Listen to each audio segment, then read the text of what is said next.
दया, दया, बात तो सुनो मेरी तुम। क्यों? अब भी कुछ बचा है कहने के लिए?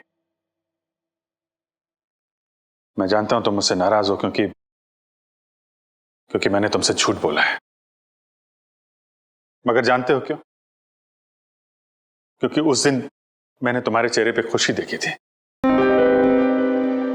और उस चेहरे पे मैं दर्द नहीं देख सकता था दया, सिर्फ इसलिए मैंने तुमसे झूठ बोला था। तुम मेरे चेहरे पे दर्द नहीं देखना चाहते थे ना, लेकिन तुमने खुशी क्यों छीन ली मेरी? हाँ? तुम जानते थे कि श्रेया से मैं अपने दिल की बात नहीं कह सकता था, मुझ में इतनी हिम्मत नहीं थी, इसलिए मैंने वो सारी बातें उस चिट्ठी में लिख दी और सोचा कि मेरा सबसे अच्छा दोस्त वो चिट्ठी श्रेया तक पहुंचाएगा। मगर इतना सब कुछ हुआ, तुमने वो चिट्ठी उसे नहीं दी। क्यों? तुमने ऐसा क्यों किया मेरे साथ? वो एक्चुअली नहीं, शायद अभिजीत तुम्हारे पास इस बात का जवाब नहीं है। मेरे जवाब की बात नहीं है दया, किसी और का जवाब है जो मैं नहीं दे सकता। किसका जवाब है? मैं नहीं बता सकता दया। अभिजीत, पहेलियों में बातें मत करो, तुम दोस्त हो ना, खुल के बात करो, खुल के बात करो। यार वो बात नहीं है, दोस्ती के लिए तो मैं अपनी जान भी दे सकता हूं। हाँ, झूठ भी बोल सकते हो। क्यों? हाँ, मैंने तुमसे झूठ बोला है, लेकिन तुम्हारे लिए झूठ बोला, तुम्हें तकलीफ ना हो इसलिए झूठ बोला। तो मुझे तकलीफ नहीं हुई? हाँ? मैं खुश हूं, मगर सिर्फ और सिर्फ तुम्हारे वजह से मैं इस तरह से खुश हूं, तुम्हारे वजह से।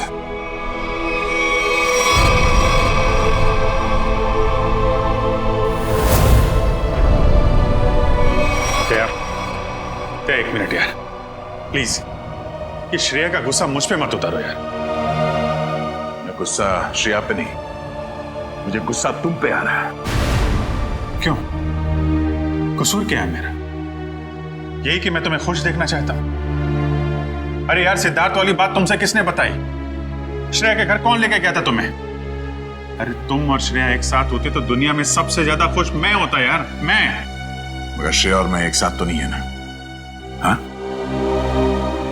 और मैं खुश भी नहीं हूं। यार अब इन बातों में कुछ रखा नहीं है, भूल जाओ। ठीक है, मैं भूलने के लिए तैयार हूं, मगर मेरे दिल की तसल्ली के लिए एक बार मुझे बता दो, तुमने वो चिट्ठी श्रेया को क्यों नहीं दी? नहीं, वो उसका जवाब मैं अभी नहीं दे सकता दया यार, मुझसे मत पूछो। क्यों ना पूछूं? इस एक सवाल का सीधा असर मेरी आने वाली जिंदगी भी पड़ता है और हमारी दोस्ती पे भी। हो, मतलब अगर इस सवाल का जवाब मैंने नहीं दिया तो हमारी दोस्ती खत्म? मैंने ऐसा नहीं कहा। अरे रहने दो यार, अगर हमारी दोस्ती इतनी सस्ती है कि एक छोटे से आंधी के झोंके से उसकी नींव डगमगा जाए, तो मुझे भी ऐसी दोस्ती में कोई दिलचस्पी नहीं है।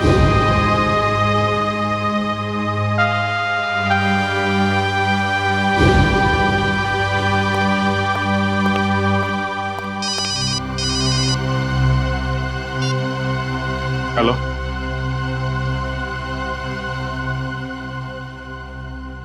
जी हाँ, सीआईडी ब्यूरो। जान खतरे में? एक मिनट, कहां से बोल रहे हैं आप?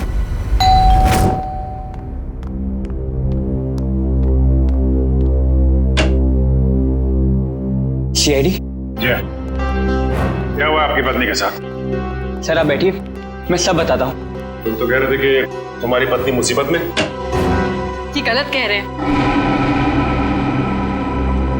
मैं बिल्कुल ठीक ठाक हूँ सर। तुम्हारी हिम्मत कैसे हुई मेरी पत्नी के कपड़े पहनने की?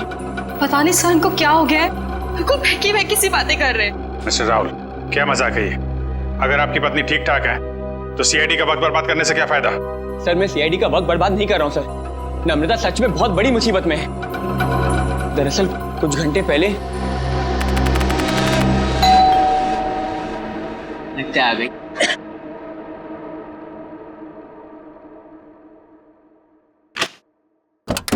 हाँ साहब, आपका नया बावर्ची साहब।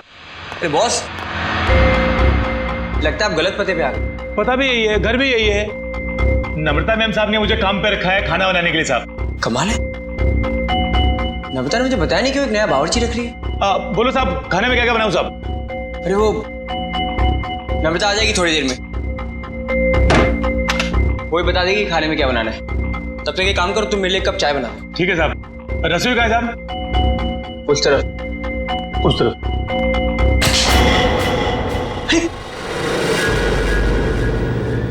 ये चाकू?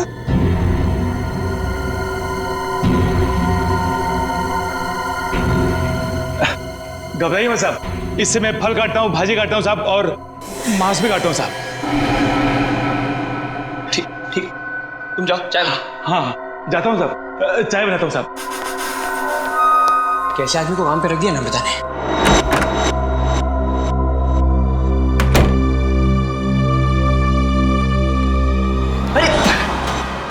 क्या साहब, डर गए क्या? ऐसे अचानक सामने आ गए तो कोई भी डरेगा ही ना। ये लो साहब आपकी कॉफी। मैंने चाय बोली थी। क्या साहब, आपने कॉफी तो मंगाया था साहब, वही लाया हूँ साहब। अरे यार मैंने चाय बोली थी। अरे कैसे बदतमीजी से बात कर रहे हो तुम? अरे एक तो गलती कर रहे हो, ऊपर से बदतमीजी से बात कर रहे हो मेरे साथ। कैसा आदमी रख दिया है। सॉरी डार्लिंग, आने में थोड़ी देरी होगी। वो मॉल में ना अच्छी सी सेल लगी है तो कुछ ज्यादा ही शॉपिंग कर ली। एक्सक्यूज मी, कौन है आप? और यूं घर में कैसे घुसे चली आ रही है?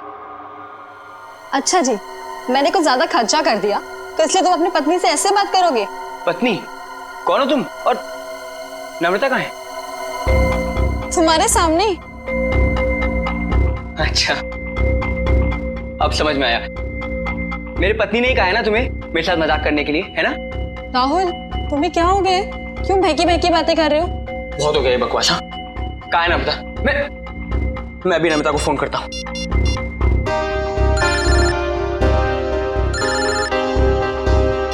हेलो, कैसे हो? अब यकीन हो गया? बहुत हो गया ये बकवास, बहुत हो गया मजाक। कहाँ है नम्रता? बताओ मुझे नम्रता कहाँ है? कहाँ है नम्रता? क्या किया नम्रता के साथ? राहुल तुम ठीक तो हो? बुखार उखार तो नहीं है? छुओ मत मुझे, हाथ मत लगाना मुझे। ये तुम्हें नम्रता ने काम पे रखा था ना? हाँ साहब। कब रखा था? कल। यहाँ और बताओ, क्या यही नम्रता है? हाँ साहब यही तो है नम्रता मैम साहब। देखो यार वो कुछ छोटी मोटी चाय कॉफी के बहस करते थे, तुम झूठ मत बोलो। कौन है ये? नहीं साहब मैं सच बोल रहा हूँ, यही है नम्रता मैम साहब। सुनो बलराम, तुम ना खाने में मिर्ची थोड़ी कम डालना, साहब को तीखा पसंद नहीं है। ठीक है मैम साहब। क्या हो रहा है यार, ये कुछ तो करना पड़ेगा। क्या करूं? शेडी को फोन करता हूँ। सर तो बहुत अच्छा होगा कि फ्रेडी सर साथ में नहीं है, वरना असली और नकली पत्नी के चक्कर में वो खुद चक्कर खा जाते। ये लीजिए साहब, आप सब लोग के लिए पानी। देखिए सर, देखिए कैसे ये दोनों भैरूपी मेरे घर में घुस आए हैं। न जाने इन्होंने मेरी पत्नी नम्रता के साथ क्या किया होगा। राहुल मैं ही तुम्हारी नम्रता हूँ। सर आप बेकार की कहानियों में अपना वक्त बर्बाद कर रहे हैं। मैं कल ही इनको एक अच्छे से डॉक्टर के पास लेके जाऊंगी। माफ कीजिएगा सर, जो परेशानी आपको हमारी वजह से हुई। कोई बात नहीं, अब हम लोग यहाँ आ गए हैं तो सारा मामला समझ के ही जाएंगे। मिस्टर राहुल, आपके पास क्या सबूत है कि ये आपकी पत्नी नम्रता नहीं है? सबूत? हाँ है ना सर, मेरी पत्नी की तस्वीरें मेरे फोन में। क्या हो मिस्टर राहुल? हाँ? ये कैसे हो सकता है? इसमें मेरे और मेरी पत्नी की लगभग 100 तस्वीरें थी, अब एक भी नहीं है। याद आया सर, जब मैं नहाने गया था ना तो मैंने ये फोन इस टेबल पर रखा था। जरूर इसी ने वो फोटो डिलीट की है सर इसने। मैं कह रहा हूँ। क्या बात कर रहे हैं साहब? मैं इतना महंगा फोन कभी इस्तेमाल ही नहीं किया साहब। फोटो कैसे निकालेगा साहब? सर ये झूठ बोल रहा है सर इसी ने फोटो डिलीट की है।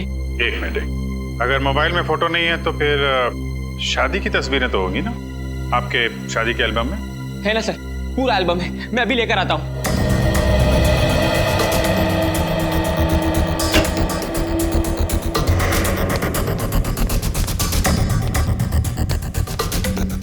सर ये लीजिए सर, हमारी शादी का एल्बम।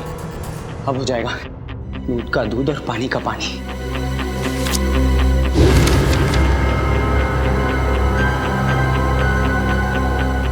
आपका कहना है कि ये आपकी बीवी नम्रता नहीं है? नहीं सर, ये मेरी पत्नी नहीं है। मेरे ख्याल से आप भी ये एल्बम देख लें तो अच्छा रहेगा।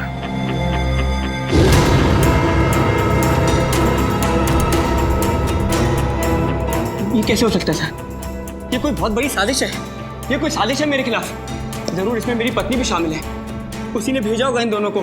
मिस्टर राहुल, कभी आप कहते हैं कि आपकी पत्नी खतरे में है, कभी आप कहते हैं कि वो आपके खिलाफ साजिश रच रही है।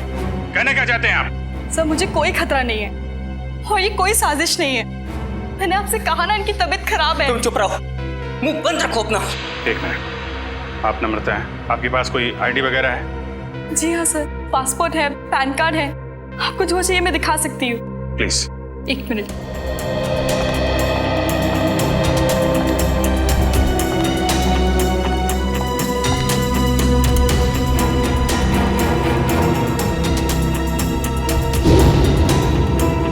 नम्रता, आईडी के हिसाब से तो यही नम्रता है। सर ये भी तो हो सकता है कि इस लड़की का नाम भी नम्रता हो और इसी बात का फायदा उठाकर ये मेरी पत्नी की जगह लेना चाहती हो। सर नाम एक हो सकता है लेकिन जन्मदिन 19 अगस्त 1986। जन्मदिन का भी एक होना ये बहुत ही बड़ा सहयोग है। क्यों राहुल? अच्छा ये बताइए कि आपकी पत्नी का जन्मदिन भी क्या इसी दिन आता है? हाँ सर, तारीख तो वही है पर ये सहयोग भी तो हो सकता है ना सर। ये संयोग है, वो संयोग है। मिस्टर राहुल, हम आपकी बात पे यकीन करें तो करें कैसे और क्यों? सर मैं सच कह रहा हूँ सर, ये झूठ बोल रही है। तुम नम्रता हो ना, तो ये बताओ कि हमारी शादी की सालगिरह कब है? बताओ ना हमारी शादी की सालगिरह कब है?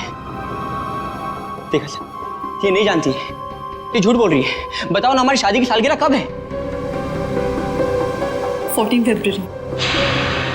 सर राहुल मुझसे बहुत प्यार करते हैं। वैलेंटाइंस डे पे गोवा में हमने शादी की थी। सर ये पूरी तैयारी कर कर आई है। इसने मेरे पत्नी से ये सब पहले ही पूछ लिया होगा।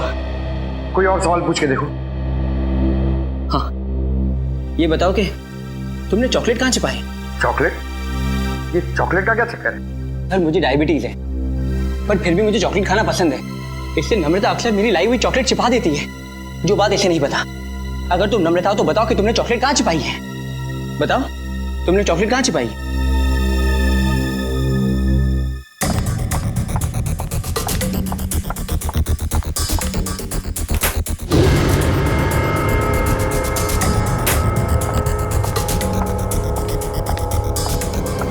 ये रही चॉकलेट। मैं तुम्हें खाने नहीं दूंगी, डायबिटीज है तुम्हें। मुझे डायबिटीज नहीं है, मुझे दे दीजिए। अब क्या कहना आपको मिस्टर राहुल? सर ये लोग पूरी तैयारी कर कर आए हैं। ठीक है, एक पल के लिए हम आपकी बात मान लेते हैं, लेकिन ये आपकी पत्नी है या नहीं, इसका जवाब तो इस घर में ही मिलेगा। तलाशी लो घर की।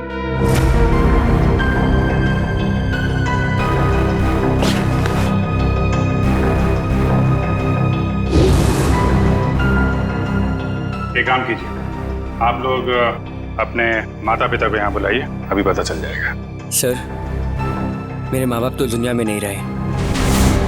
सर मेरे भी नहीं है।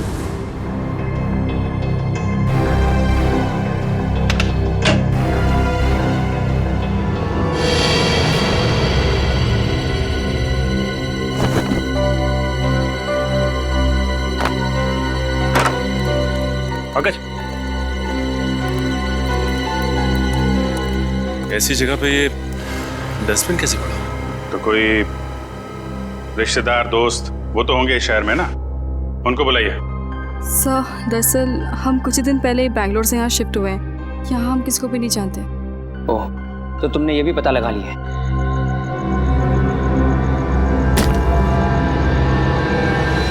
सर!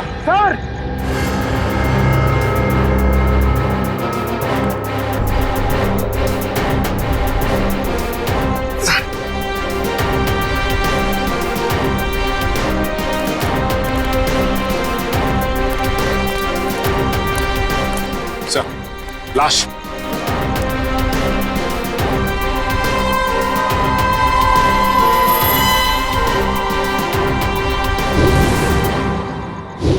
सर ये लाश मेरे घर में? ये कौन सा खेल खेल रहे हो तुम राहुल? पहले पति पत्नी का झगड़ा सुलझाने के लिए यहाँ बुलाया, फिर तुम्हारे घर से एक लाश निकली है। किसकी लाश है ये? सर मुझे कुछ नहीं पता सर। सर मैं इसे जानता भी नहीं। साहब मैं भी इसे नहीं जानती। तुम जानते हो? नहीं साहब, मैं नहीं जानता उसको। सर ये देखिए सर, यहाँ इसके सीने पे गोली मारी है और इसके गले पे खरोच का निशान भी है। घाव तो बिल्कुल ताजे हैं, लगता है कुछ घंटों पहले इसे मारा गया है। कोई आईडी वगैरह मिली? एक मिनट।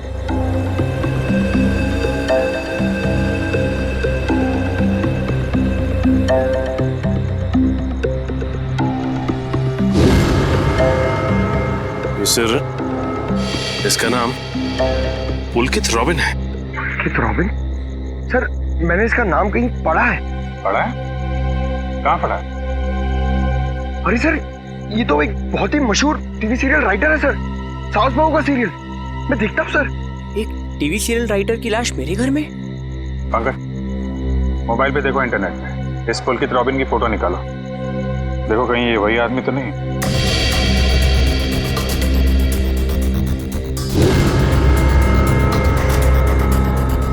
ये तो वही है सर, ये मर गया। अरे उस शो का क्या होगा? मैं तो हर एपिसोड देखता था, अभी अभी एक नया अच्छा ट्रैक चालू हुआ था। सर मैं तो ये सब में फंस नहीं जाऊंगा ना सर? मिस्टर राहुल, तुम्हारे घर से एक लाश मिली है। लाश जब तक खूनी पकड़ा नहीं जाता आप सब लोग हिरासत में रहेंगे। सचिन घर सीज कर दो और इस पुलकित रॉबिन का एड्रेस निकालो। अब राधिका समीर से कहेगी दूर हो जाओ मेरी नजरों से, मैं तुम्हारी शक्ल भी नहीं देखना चाहती। समीर राधिका की नजरों से दूर हो ना हो, लेकिन हम सीआईडी वाले आपकी नजरों से दूर नहीं होने वाले। सीआईडी? और मेरे घर में? जी वैसे आप राइटर्स लोगों का काम बहुत मुश्किल होता है ना, इतना पेचीदा ताना बाना मुनना पड़ता है, कभी कहानी का, कभी किरदारों का और कई बार खून का। दरअसल मैं समझी नहीं, आप लोग यहाँ क्यों आए हैं? दरअसल हम आपसे खून के बारे में पूछताछ करने आए, मगर अगर आप चाहें तो अगले हफ्ते देविका के साथ शो में क्या होने वाला है ये हमें बता सकती हैं, क्योंकि पुलकित जी तो रहे नहीं। क्या पुलकित सर का खून हो गया? कब और कैसे? ये तो अब आप ही बता सकती हैं। मैं? मुझे कुछ नहीं पता। इतनी भोली बनने की जरूरत नहीं है आपको। हम पुलकित के घर से आ रहे हैं। पुलकित की पत्नी ने बताया कि आप पुलकित की असिस्टेंट हैं। और कल शाम वो आपसे मिलने के लिए ही घर से निकले थे, मगर वापस पहुंचे ही नहीं। ये बात सच है, मैं और पुलकित सर कॉफी शॉप में मिलने वाले थे, लेकिन वो वहाँ पहुंचे ही नहीं। कौन सी coffee shop? IG coffee shop. वही जो बैरिक्स रोड पे? हाँ जी वही। मगर पुलकित की लाश हमें मिली सृष्टि नगर में, और ये बैरिक्स रोड सृष्टि नगर से बहुत दूर है। तो इसका मतलब ये है कि तुमने पुलकित को कॉफी शॉप पर बुलाया, उसके बाद उसे बहला फुसलाकर तुम सृष्टि नगर ले गई और वहां तुमने उसका खून कर दिया। नहीं, ये बात गलत है, मैं ऐसा क्यों करूंगी? क्योंकि तुम पुलकित से जलती थी और तुम पुलकित की जगह लेना चाहती थी, इसलिए तुमने पुलकित का खून कर दिया। ये सब झूठ है। मैं 8 बजे से लेकर 11 बजे तक उनका इंतजार करती रही, पर वो वहां पर पहुंचे ही नहीं। मैं घर वापस आ गई क्योंकि उनका फोन भी नहीं लग रहा था। आपकी बात में कितनी सच्चाई और कितना झूठ ये बहुत जल्द पता लग जाएगा। आप हमारे साथ चलिए। मगर कहाँ? ये सब क्या है? आप लोग हमें यहाँ क्यों लाए हैं? कोई कुछ बता क्यों नहीं रहा है हमें? एक मिनट, शांत हो जाए मैडम, सब कुछ पता चल जाएगा। मैं पुलकित की पत्नी हूँ और आप मुझ पर भी शक कर रहे हैं। हम किसी पर शक नहीं कर रहे, हम अपनी ड्यूटी कर रहे। ये आप प्लीज अपना हाथ आगे बढ़ाइए, हम लोगों को आपके खून के सैंपल्स लेने हैं। खून का सैंपल? मगर क्यों? क्योंकि पुलकित की गर्दन पर हमें कुछ खरोंच के निशान मिले और उस खरोंच में नेल पॉलिश के ट्रेसेस हैं। इसका मतलब साफ है, पुलकित के खून में किसी लड़की का हाथ है। लाइए हाथ आगे कीजिए। फिलहाल इस केस में लड़कियां सिर्फ आप तीनों ही। सर आप लोग खूनी को ढूंढने में इतनी मेहनत करें, प्लीज मेरे पत्नी को भी ढूंढिए ना। न जाने नम्रता किस हाल में होगी, कहाँ होगी। फिर वही बात राहुल, कब तक खेलोगे ये खेल? और मैं एक बार नहीं बार बार कह चुकी हूँ कि मैं ही तुम्हारी नम्रता हूँ। चुप हो जा तुम, कितना झूठ बोलोगी? क्या चाहिए तुम्हें? पैसे चाहिए ना? कितने पैसे चाहिए तुम्हें मेरे घर और मेरी जिंदगी से जाने के लिए? क्या? मैं और पैसे? कैसी बात कर रहे हो तुम राहुल? मिस्टर राहुल, आपके पास आपकी पत्नी का फोटो नहीं है, चेहरा तो याद है, कम से कम उनका स्केच तो बनवा सकते हैं। जी सर जरूर। ये बाल आगे से, हाँ यहाँ से थोड़े और लंबे। सर, हमारे क्रिमिनल डेटाबेस में इस बावर्ची का कोई रिकॉर्ड नहीं है। देखा साहब, मैं बोल रहा था ना साहब, मैं एकदम निर्दोष है साहब, मुझे जाने दो ना साहब। ठीक है, तुम जा सकते हो, मगर याद रख तुम शहर से बाहर नहीं जाओगे और जब भी बुलाया जाए ब्यूरो आ जाना। ठीक है। पता नहीं किसका स्केच बनवा रहे हैं ये, मैं तो यहाँ बैठी हूँ। Sir. Okay, thank you Paresh. तो राहुल, स्केच ठीक बना? हाँ सर, बिल्कुल यही है मेरी पत्नी नम्रता। और मैं कौन हूँ? इसकी सौतन? पता नहीं सर, किस लड़की का चेहरा है ये, किसका चेहरा बनवाया इन्होंने, मुझे तो समझ में नहीं आ रहा। किसकी नजर लगी है हमारी हंसती खेलती जिंदगी को। सर, इसके आंसू पे मत जाइए, ये मगरमच्छ के आंसू है। ये इन्हें हथियार बना के मेरे खिलाफ इस्तेमाल करना चाहती है, मुझे फंसाना चाहती है सर। राहुल, अगर तुम्हें मेरे साथ नहीं रहना तो साफ साफ कह दो ना, मैं तुम्हें डिवोर्स दे दूंगी।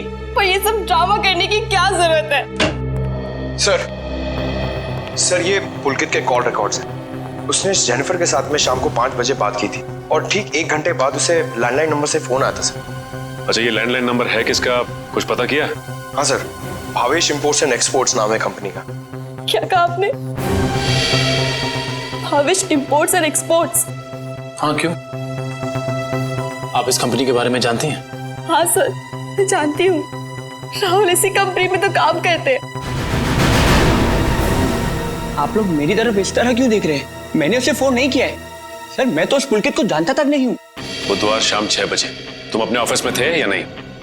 6 बजे ठीक तरह याद तो नहीं आ रहा, पर शायद तब तक मैं ऑफिस से निकल गया था सर। देखो राहुल, शायद से तो काम नहीं चलेगा। सर, अगर आप लोगों को मेरे पे विश्वास नहीं है तो आप लोग मेरे ऑफिस चल के पूछताछ कर सकते हैं। ठीक है, तो चलकर पूछताछ कर लेते हैं तुम्हारे ऑफिस में, और ये भी पता कर लेते हैं कि जो स्केच तुमने बनाया है ऐसी कोई लड़की है भी या नहीं।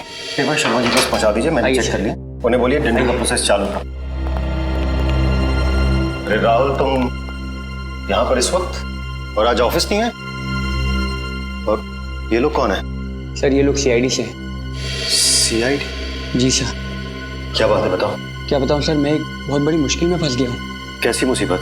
लाश मिली इनके घर के बैकयार्ड से। व्हाट? ये मैं क्या सुन रहा हूँ? कहीं तुम्हारा इसमें कोई हाथ तो नहीं है? नहीं सर, मेरा इसमें कोई हाथ नहीं है। मैं तो उस पुलकित रॉबिन नाम के आदमी को जानता तक नहीं जिसकी लाश मेरे घर से मिली है। मिस्टर भावेश, आप अपने जरा सारे स्टाफ को बुलाएंगे।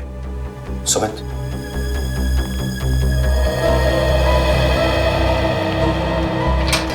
सुनो, सबको बॉस अंदर बुला रहे हैं।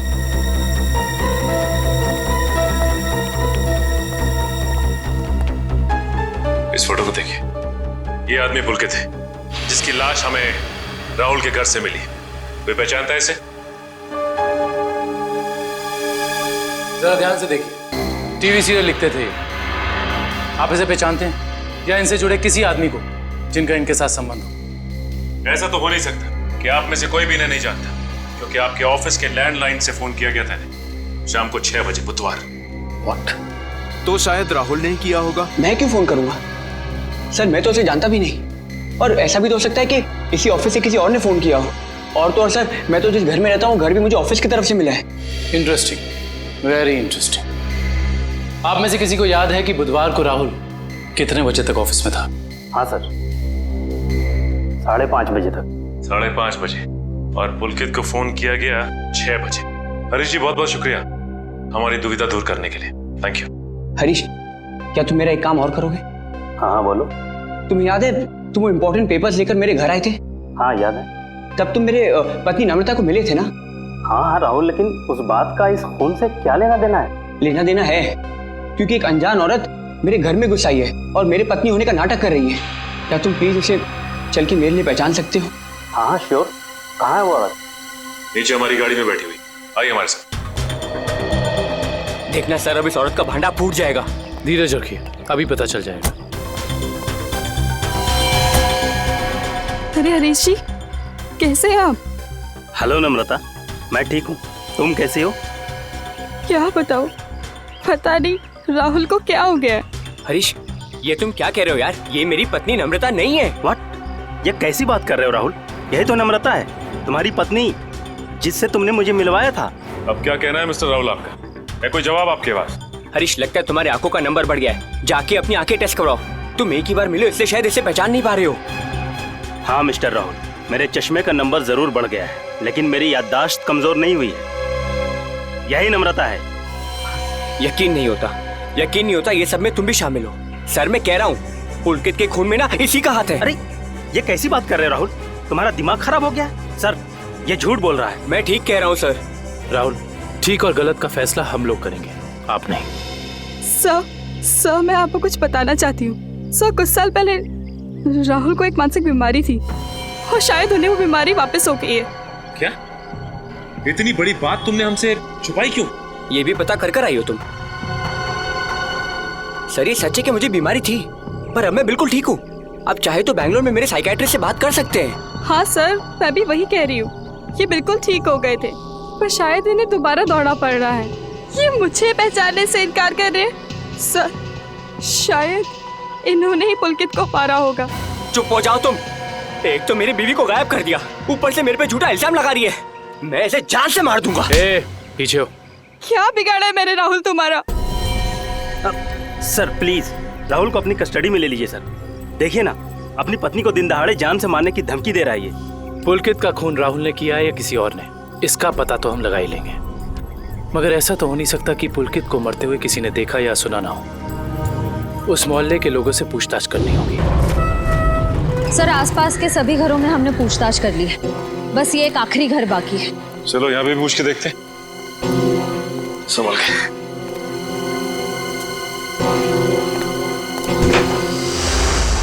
दरवाजा खुला। तो इस तरह से दरवाजा क्यों खुला छोड़ेगा? और यहाँ ये कैमरा कैसे? इधर भी है। कुछ तो गड़बड़ है यहाँ पे। एक काम करते हैं, इस घर की तलाशी अच्छी तरह से लेते हैं।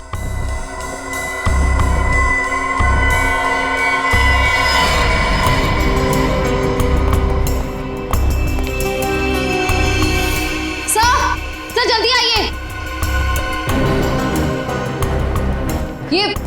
ये देखिए, एक और कैमरा, 2 कंप्यूटर स्क्रीन, स्पीकर्स और हेडफोन्स। दो कंप्यूटर स्क्रीन एक साथ बाहर, और यहाँ कैमरास भी लगे। कहीं यहाँ वीडियो एडिटिंग तो नहीं चल रही? इसे ऑन करो।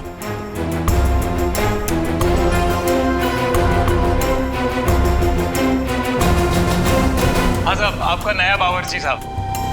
लगता है आप गलत पते पे आ गए। नम्रता मैम ने मुझे काम पे रखा है खाना बनाने के लिए। चाय बनाता हूँ साहब। अरे जाओ ना। अभी क्या है? सॉरी डार्लिंग, आने में देर हो गई। वो मॉल में ना सेल लगी थी, तो कुछ ज्यादा ही शॉपिंग करनी। माय गॉड, ये कैमरा लगा के राहुल के घर पे नजर रखे हुए। क्या हुआ आपकी पत्नी के साथ? सर आप बैठिए, मैं सब बताता हूँ। सिर्फ राहुल की नहीं, सीआईडी की भी। मैं तो बिल्कुल ठीक ठाक हूँ। सर, एक बात समझ में नहीं आ रही है, इतनी दूर से सीआईडी का वक्त बर्बाद करने से क्या फायदा है? मगर ये आवाज इतनी क्लियर कैसे आ रही है? मैं भी आया। सर,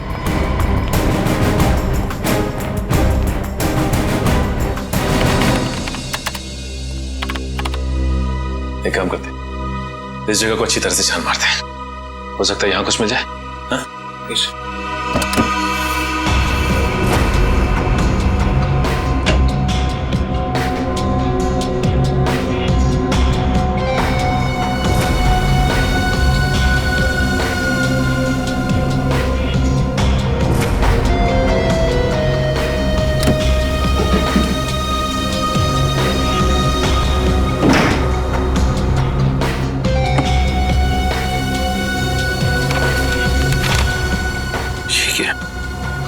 क्या हुआ सर?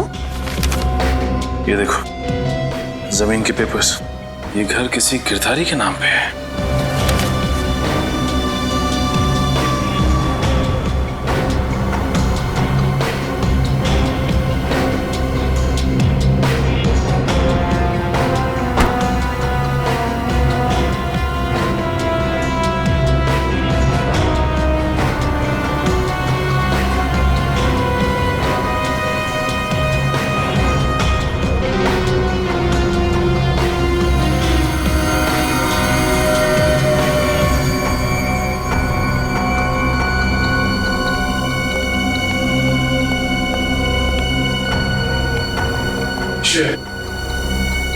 तुम्हारे सारे सवालों का जवाब ये माइक है जो मुझे राहुल के घर से मिला। स्पीकर के अंदर छुपा के रखा हुआ था। इसका मतलब गिरधारी जो राहुल के घर पर नजर रखे हुए था उसी ने माइक लगाया हमें। कौन गिरधारी? अरे दुष्यंत, ये घर के कुछ पेपर्स मिले जिसमें लिखा है कि गिरधारी इस घर का मालिक है। आप लोग सुंदर जी के मेहमान हैं? तुम कौन हो?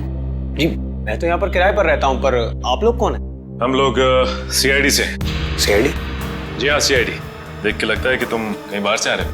क्या सर, मैं तो अभी गोवा से आ रहा हूँ, पर आप लोग यहाँ पर सुंदर जी ने कहीं कुछ। एक मिनट, ये सुंदर कौन?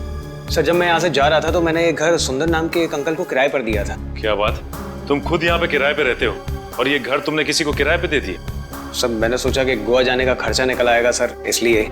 और गिरधारी जी जिनका ये घर है वो कहाँ? सर वो तो लंदन में रहते हैं सर, साल में सिर्फ एक बार ही इंडिया आ पाते हैं। ओह, उसी का फायदा उठा रहे हो तुम? ये कंप्यूटर कैमरास तुम्हारे? नहीं सर, ये सब मेरा नहीं है सर। झूठ बोल रहे हो तुम राहुल के घर पे नजर रखे हुए थे, जासूसी कर रहे थे उस पे। जासूसी? सर मैं राहुल के ऊपर जासूसी नहीं कर रहा था सर। देखो हमने रिकॉर्डिंग देख ली है, सच सच बताओ। मैडम मैं तो कॉलेज में पढ़ता हूँ, इतनी सारी महंगी चीजें मैं कहाँ से लाऊंगा? तो फिर ये सारी की सारी चीजें किसकी? उस आदमी की जिसे तुमने किराए पे रखा हुआ, सुंदर? सर हो सकता है सर। नंबर दो सुंदर का। सर पिछले हफ्ते गोवा में मेरा मोबाइल चोरी हो गया था तो तुम्हारे सारे नंबर्स चले गए? जी। बहुत अच्छा बहाना है। अपना मोबाइल नंबर दो। सुंदर का नंबर हम तुम्हारे मोबाइल रिकॉर्ड से निकाल लेंगे। सर सालुंके सर की डीएनए रिपोर्ट आ गई है। पुलकित के खरोचों में जो नेल पॉलिश के अंश मिले थे वो ना ही नम्रता के थे, ना ही संजना के और ना ही जेनिफर के। मतलब इस केस में कोई और औरत भी शामिल है? सर हो सकता है वो स्केच वाली औरत हो जिससे राहुल अपनी बीवी कह रहा है। हो सकता है। जब तक हमें उस औरत के बारे में कुछ पता नहीं चल जाता कुछ कह नहीं सकते। क्या हुआ, उस नेल पेंट के बारे में कुछ पता चला क्या?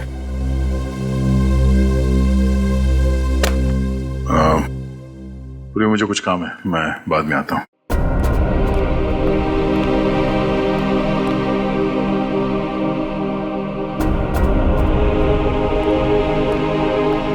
सर जतिन के फोन रिकॉर्ड्स चेक करिए। सुंदर का नंबर तो नहीं मिला, मगर किसी मनीष नाम के आदमी का नंबर मिला है। करता क्या है मनीष? सर कैमरास और रीडिंग मशीन किराए पे देता है। मनीष? इस मनीष से मिलना पड़ेगा। सर यही है वो सुंदर अंकल जिन्हें मैंने अपना घर किराए पे दिया था। कौन सुंदर? मैं मनीष हूँ। गलत बात है मनीष जी, आप इतने महंगे कैमरा इक्विपमेंट्स ऐसे ही खुले घर में छोड़ा है। इन्हें तो अरेस्ट करना होगा। बिल्कुल।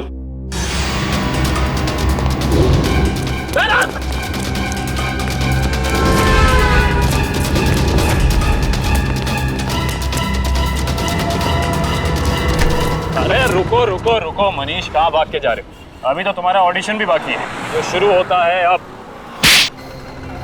मेरा कोई इरादा नहीं था सर, मैंने तो वही किया जो मुझसे कहा गया था करने के लिए। जिसने मेरे दुकान से कैमरा और एडिटिंग मशीन किराए पे लिया था उसी ने मुझसे कहा था ये सब करने के लिए। जिसने तुमसे कैमरा किराए पर लिया उसी ने तुमसे घर भी किराए पर लेने को कहा? जी सर, उसी ने मुझसे कहा था कि कैमरा इस तरह से फिट करूं कि सामने वाले घर का सारा नजारा दिखना चाहिए। अब तो मिलना पड़ेगा इस इंसान से। है कौन ये जनाब? जी कहिए। जी हम लोग सीआईडी से। सीआईडी? आइए। भावेश का कुछ पता चला क्या? भावेश का पता चला मतलब? हम लोग तो भावेश से ही मिलने आए। लेकिन वो तो कल से घर नहीं आए, उनका फोन भी नहीं लग रहा है। क्या कल से घर नहीं आए? आपने पुलिस में रिपोर्ट लिखवाई? मैंने रिपोर्ट लिखवाई थी लेकिन उन्हें भी कुछ पता नहीं चल पा रहा है। सर लगता है उन्हें पता चल गया होगा कि हम आने वाले हैं, इसलिए। एक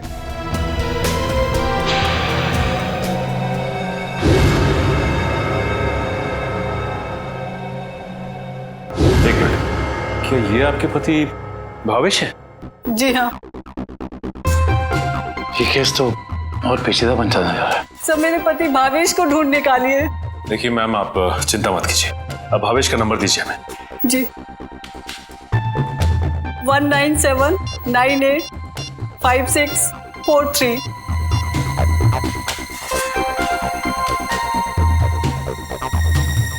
भावेश के फोन तो ऑफ आ रहा है।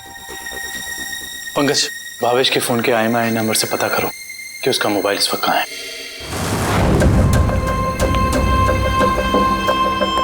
मैं आखिरी बार पूछ रही हूँ भावेश तुमसे, वो सीढ़ी तुमने कहाँ रखी है? नहीं बताऊंगा मैं मर भी जाऊँ ना तो तुम्हें भी साथ लेकर डूबूंगा, समझ गई तुम? मैं डूबू या ना डूबू, पर तुमने अपनी जिंदगी जी ली है, याद कर लो अपने भगवान को।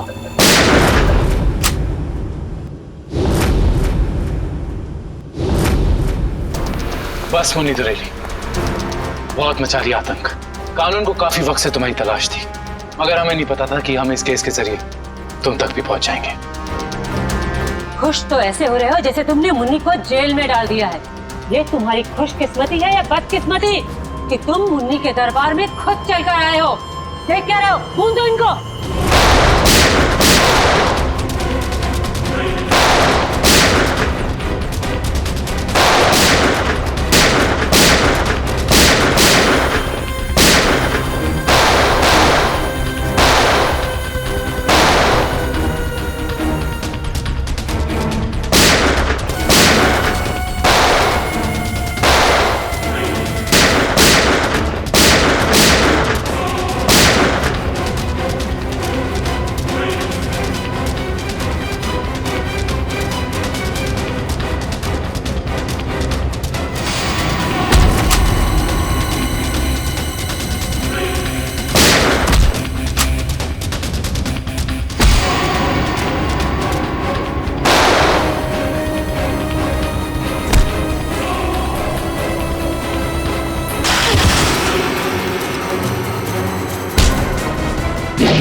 मुझे भावेश ने नम्रता को अगवा करने के लिए कहा था।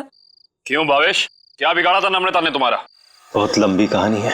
कोई बात नहीं मिस्टर भावेश, CID के पास मुजरिमों की दास्तान सुनने के लिए हमेशा वक्त रहता है। शुरू कीजिए अपनी कहानी। ये उस वक्त की बात है जब मैं शहर में नया नया आया था।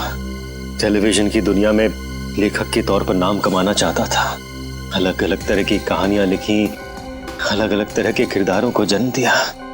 मेरी आंखों में सिर्फ एक ही सपना था कि किस तरह मेरी कहानी छोटे पर्दे पर साकार हो जाए। मगर तुम्हारा तो इंपोर्ट एक्सपोर्ट का बिजनेस था ना?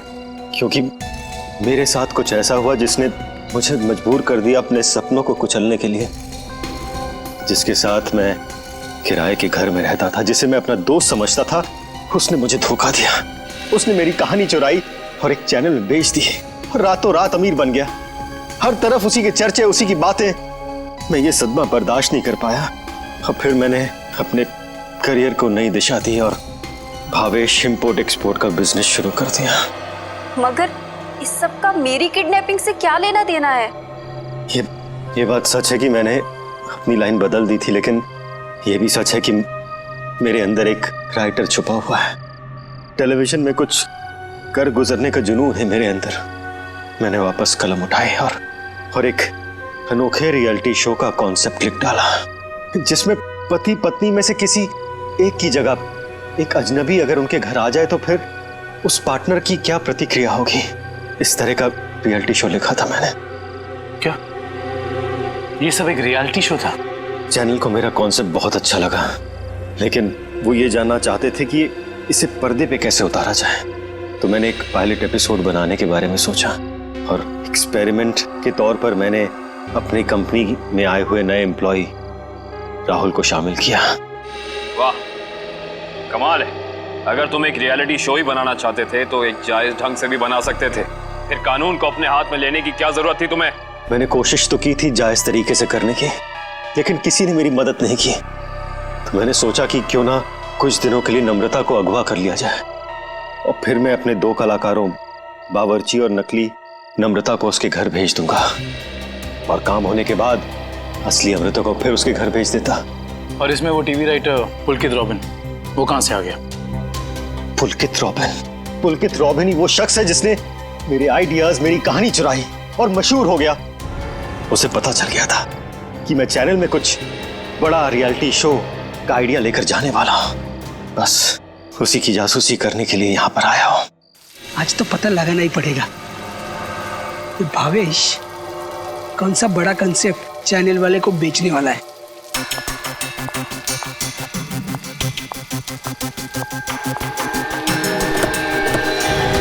चल गाड़ी में बैठ।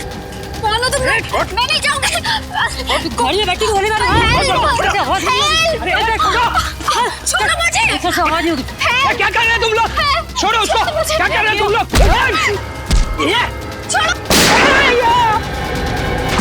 बेवजह मारा गया। अब तू भी यही चाहती है? बैठ। छोड़ दो मुझे। मैं इसको लेकर जाती हूँ, तुम इसको ठिकाने लगाओ।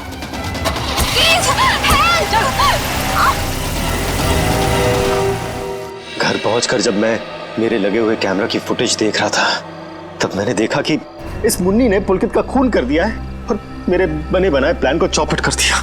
मैं उसे मारना नहीं चाहती थी, वो खुद बीच में आ गया था। और जब आप लोग मेरे ऑफिस आए तब आप लोगों को देखते ही मैं समझ गया कि अब सीआईडी से बचना नामुमकिन है। मैं बहुत घबरा गया था और उसी घबराहट में मैं यहाँ मुन्नी से मिलने आ गया। मुन्नी, तुमने मुझे फंसा दिया। पता है सीआईडी मेरे ऑफिस तक चली आई। एक तो पुलकित को मारा, ऊपर से उसकी लाश मेरे घर में छुपा दी।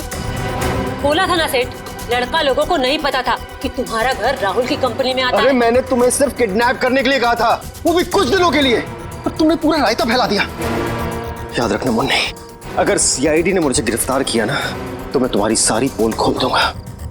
बता कहाँ रखा है? बोल। नहीं बताऊंगा। नहीं। इसको भी बांध दे। मुन्नी ठीक नहीं करेगा। तो अब वो टेप कहाँ है जिसमें मुन्नी की रिकॉर्डिंग थी? मेरे मैनेजर हरीश के पास। सिर्फ वही एक शख्स था जिसे मेरे रियलिटी शो के आइडिया के बारे में पता था। और वो माइक, वो कब लगाया राहुल के स्पीकर में? वो स्पीकर राहुल का नहीं था, वो स्पीकर भी गिफ्ट के तौर पर मैंने राहुल के घर भिजवाया था। जब हरीश उसके घर फाइल लेकर गया तो उसी के साथ मैंने स्पीकर भिजवा दिया था। लेकिन आपने हमारे विश्वास के साथ खिलवाड़ किया है भावेश जी। मुझे माफ कर दीजिए।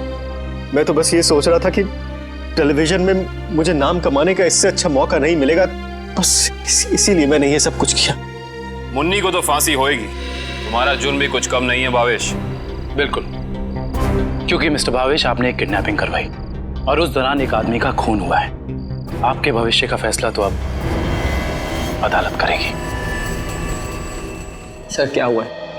आप लोग मुझे बता क्यों नहीं रहे? जरा रुको, अभी पता चल जाएगा।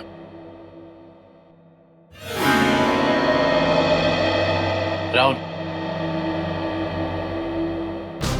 राहुल। नम्रता, तुम ठीक तो हो? तुम ठीक हो ना? हाँ, मैं ठीक हूँ। थैंक गॉड तुम आ गई। थैंक गॉड तुम वापस आ गई। मुझे तो लगा था मैंने तुम्हें हमेशा हमेशा के लिए खो दिया है। हाँ, मुझे भी ऐसे ही लगा था। मुझे तो उम्मीद भी नहीं थी कि मैं कभी तुम्हारे पास जिंदा लौट कर भी आऊंगी। वो तो अच्छा हुआ कि सही वक्त पर सीआईडी वाले आ गए, जिन्होंने हमें फिर से मिला दिया। तुम दोनों मुझे माफ कर देना। मुझे नहीं पता था कि मेरी एक्टिंग चीजों को इतनी गलत दिशा में ले जाएगी। एक्टिंग? मैडम, माना कि भावेश जी ने आपको वहाँ एक एक्टिंग असाइनमेंट के लिए भेजा था, मगर लाश देखने के बाद और सीआईडी की कस्टडी में होने के बावजूद आपने हमें सच क्यों नहीं बताया? क्योंकि सर उन्होंने मुझसे कहा था कि कितनी भी टेढ़ी स्थिति क्यों ना आ जाए, मैं अपना काम करना ना छोड़ूं, एक्टिंग ना छोड़ूं। इसलिए मुझे लगा कि वो नाश भी लगती है और सीआईडी भी सब उस रियलिटी शो का हिस्सा है। वाह, और आप अपनी एक्टिंग के चौके छक्के की बारिश करते रही। मुझे माफ कर दीजिएगा सर, और आपको तो पता है ना कि एक नए एक्टर के लिए टीवी और फिल्मों की दुनिया में पाँव जमाना कितना मुश्किल है। इसलिए मैं कोई गलती करना नहीं चाहती थी, इसलिए मैं एक्टिंग करती रही। अब आप लोग मुझे जो सजा देना चाहें मुझे मंजूर है। सर रहने दीजिए ना सर, अब मुझे मेरी नम्रता मिल गई और आप लोगों ने भी असली मुजरिम को पकड़ लिया है। गलती तो उन्होंने की है तो इन्हें सजा भी मिलेगी, लेकिन इन्हें क्या सजा मिलेगी ये अदालत तय करेगी। फिलहाल आप दोनों जा सकते हैं। Thank you sir, thank you so much.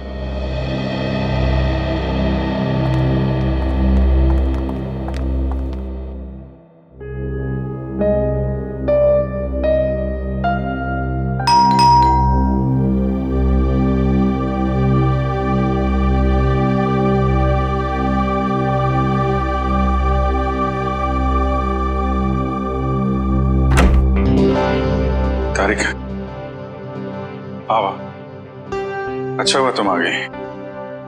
सब ठीक है ना अभिजीत? नहीं, इस वक्त बुलाया इसलिए पूछ रही थी। नहीं, वो एक्चुअली मुझे तुमसे कुछ जरूरी बात करनी थी। कितने परेशान लग रहे हो, क्या बात है? एक्चुअली समझ नहीं पा रहा हूँ मैं तुमसे कैसे बताऊं। मैं समझ गई, दया के बारे में ना? मैं जानता हूँ ये सुनकर तुम्हें बहुत धक्का लगेगा और इससे पहले मेरी हिम्मत जवाब दे जाए, मैं तारिका, जब एसीपी साहब यहाँ वापस आएंगे तो मैं उनसे कहने वाला हूँ वो मेरा ट्रांसफर कर दे। क्या? ट्रांसफर? आई एम सॉरी तारिका, मैं और बर्दाश्त नहीं कर सकता। मेरे और दया के बीच में जो कुछ चल रहा है, मैं अभिजीत, लेकिन दया तो तुम्हारा दोस्त है ना? हाँ, लेकिन अब दोस्ती रही कहाँ? ऐसे क्या, दोस्तों के बीच में तो ऐसा होता रहता है, ऐसी छोटी मोटी गलतफहमी, ऐसे झगड़े। इसका मतलब ये थोड़ी कि एक दोस्त ऐसे मुंह मोड़ के निकल जाए। तारिका, मैं जान दे सकता हूं मैं उसके लिए, वो बात नहीं है, लेकिन ये सब मैंने सपने में भी नहीं सोचा था कि हमारी दोस्ती इस मुकाम तक पहुंच जाएगी। मैंने फैसला कर लिया है, मैं यहां से चला जाऊंगा।